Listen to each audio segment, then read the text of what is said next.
So I had just went over. I'll probably just find the unaudioed version of this. But so we got an A here. The. And then we got an in-between frame. Now let's talk about an in-between frame. So in-between frames are very, very important for your animation. What they do is they help make your animation nice and smooth. So if you were to speak right now, you're not going to just have one, I don't know how to explain it. Like, your mouth has to have some movement. It's not going to make, like, one movement in every word. So to do this, you have in-between frames. So for example, like this one, this is an in-between frame, as you can tell, because I've been talking about it for the last 30 seconds. It's the it's the mouth a little bit smaller, and it's the tongue that looks like a toad in the mouth. It's kind of nasty, actually. Look at it. But it helps it go down, and it shows animation in the mouth. And that's what helps make your animation very smooth. So, yeah, you see that? Well, sometimes L noises are not going to always be touching your top of your mouth. Sometimes you don't want to show that because maybe the animation's way too small. And if you're like doing an animation from like far away and you would just do that, and then the watcher would be like, oh, it's making an L sound. Oh, I get it. And matches the lip sync very well. Well, that's what you're going to do. And sometimes L noises will just look like that. A bloated tongue. So, and then there's a thing called O plus L.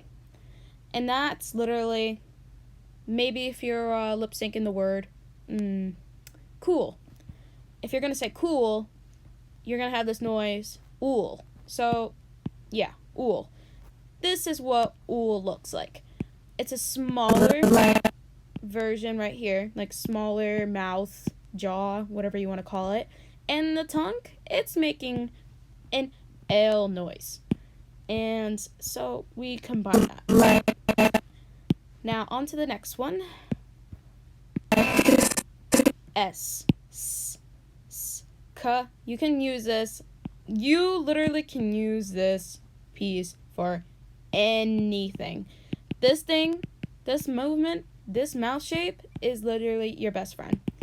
So there's a lot of noises you can make with it, and you want to experiment with this, because if you don't, you're missing out. And also, these are like two different noises, and it does two different things. But guess what? It helps you make this animation. Also, if your character is moving from this direction to this direction, your animation shouldn't just be, so still. You should add a little bit of smear. Now, smear frames are going to be very helpful for your case. You want the mouth to go down like this, so it's a little bit of draggy. It's a little unnatural. It looks like her jaw got snapped. And you're going to go up, and then you see how the mouth became smaller? Well, guess what? That's going to help you out, too. It's going to make your animation nice and smooth.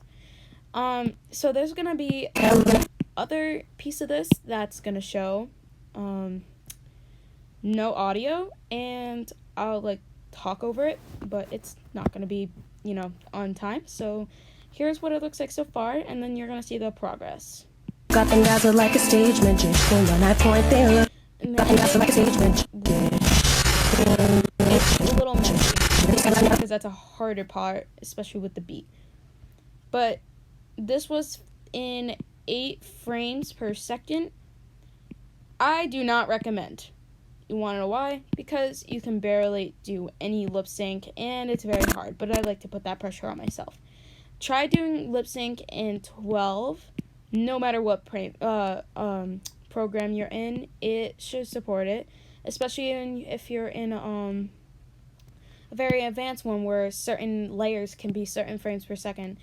Try doing that. And if you need practice, just speak into your microphone and just say random words and then just practice. There you go.